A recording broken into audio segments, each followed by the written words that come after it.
Okay mga kababayan, Chris Ulo po at welcome back po ulit dito sa ating YouTube channel. Nako, ito malupitang balita ho ito. Alam naman ho natin mga kababayan, nagwagi, nanalo ho ulit si Congressman or Speaker Martin Romualdez sa kanyang itinatakbong representative sa kanyang lugar, sa kanyang distrito. Congrats po pala kay Speaker Martin Romualdez.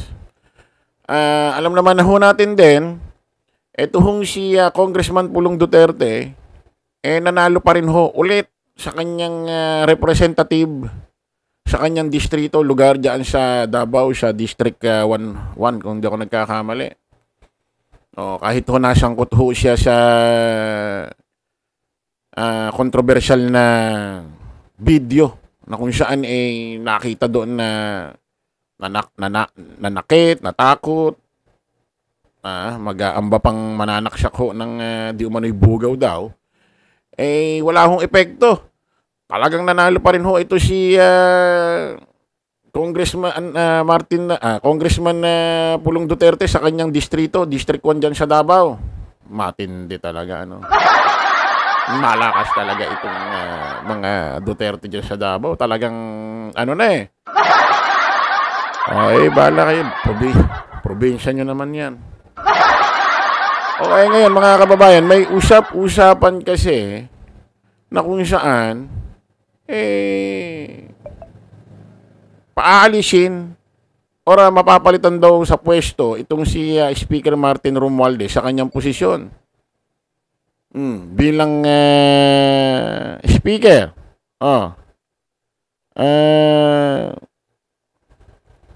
Ito, basahin muna natin itong report ng Abante. Hinihikayat ni Vice President Sara Duterte ang kanyang kapatid na si Davao City Representative Paulo Pulong Duterte na kunin ang posisyon ng pagiging House Speaker. Wow, kunin talaga. Parang lang Parang dinadampot lang hindi naman ho fake news siyang Abante. Talagang may balita akong ganun Pakinggan natin ito.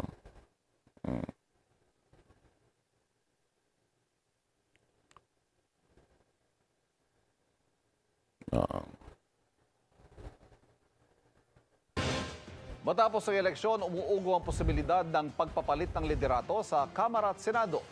Nakatutok si Jonathan Andal. Posible kaya ang tunggaliang Martin Romualdez at Pulong Duterte bilang House Speaker sa pagbubukas ng 20th Congress sa Hulyo? Sabi ni Vice President Sara Duterte na pag-usapan nila ng kapatid na si third-termer Davao City 1st District Representative Paulo Pulong Duterte ang liderato ng Kamara. Sinabihan ko si Congressman Pulong, sabi ko sa kanya, baka gusto mo lumaban ng speaker. Hindi man siya sumagot.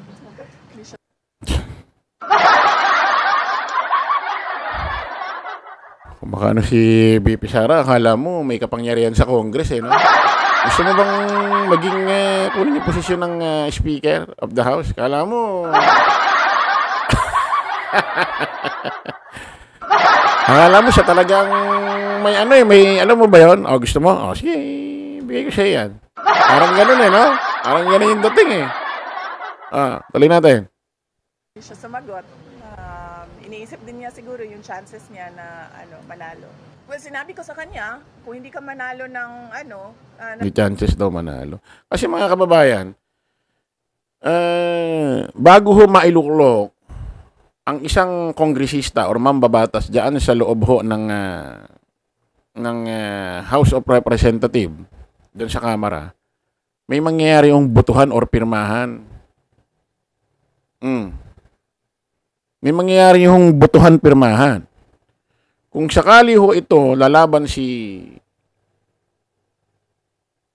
Congressman Pulong Duterte at mananalo ang pirma niya,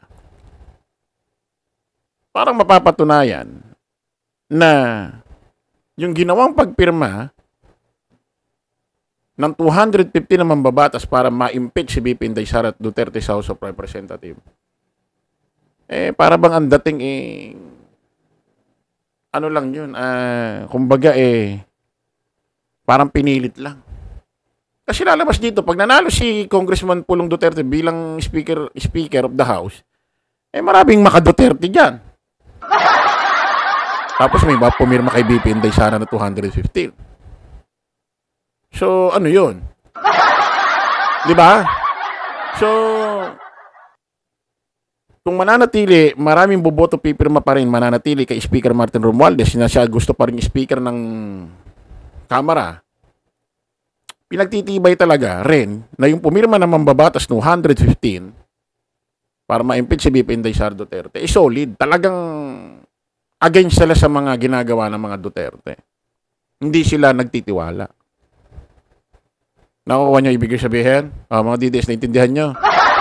Ang hirap nyo pa naman umintindi. Tuloy natin. Ng speaker, then kunin mo yung minority. Wala akong candidate for speaker or for Senate President. Wala ding lumapit sa akin for speaker or for Senate President.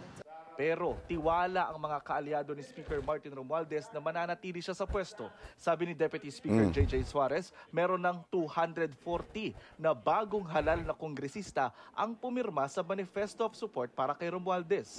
Kung titignan natin sa numero at bilang pa lang, sigurado na po tayo na magpapatuloy si Speaker Martin Romualdez bilang Speaker ng Kongreso sa susunod na 3 taon. We're very ikita nyo. Support.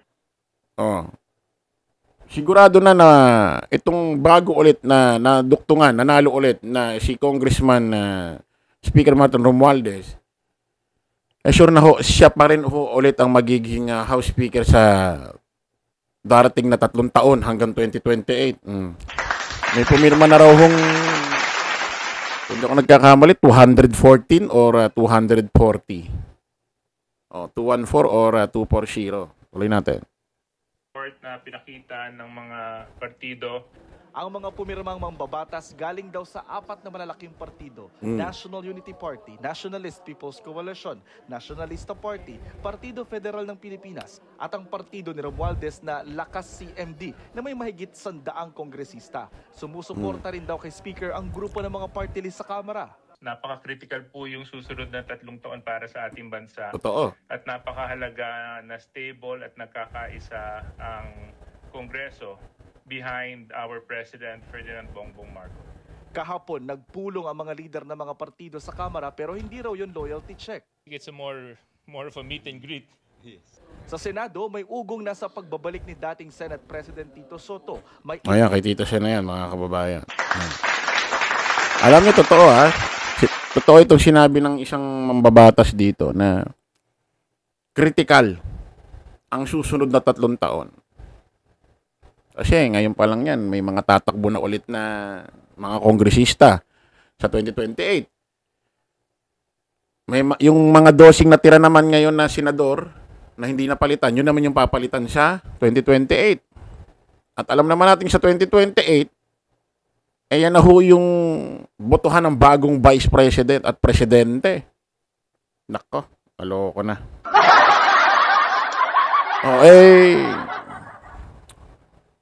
Kumbaga, masasabi kaya nating mga bandang 2027? May mga 2027 or bago pa dumating ang 2027, pagtungtong ng 2026, may mararamdaman na kaya tayo na mga ibang babaliktad dyan? Alam niyo naman sa politika, di ba? Pati nga sa mga vlogger, nangyayari yan. Di ba? Kung sino ang naupong presidente, doon na lumilipat. Di ba? Di ba? Alam na na, ha? Tingnan natin, mga kababayan, mga ka-analyze, kung ano ho ang mangyayari rito. Ako naman, sa akin, hindi ko naman sinasabing ito ang nasa utak ni PBBM, ha? Napaka-controversial ho nung sinabi